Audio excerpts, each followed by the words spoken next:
भ्रष्टाचारको पहिलो आँखाडा केन्द्र सरकार ढली पनि सकेको छ र अब 2082 चुनावपछि नयाँ केन्द्र सरकार बन्न पनि लागेको छ। अब पालो छ नगरपालिका, गाउँपालिका र वाडाको। 2084 मा चुनाव छ 2 वर्षपछि र जनताले तपाईहरुसँग हिसाब लिन्छ र हिसाब पनि गर्छ।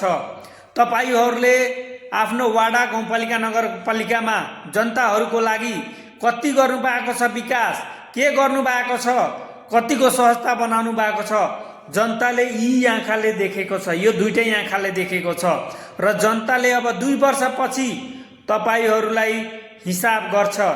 जनताले देख्ने हो, यो आँखाले हिसाब गर्छ। यसले याद राख्नु होला।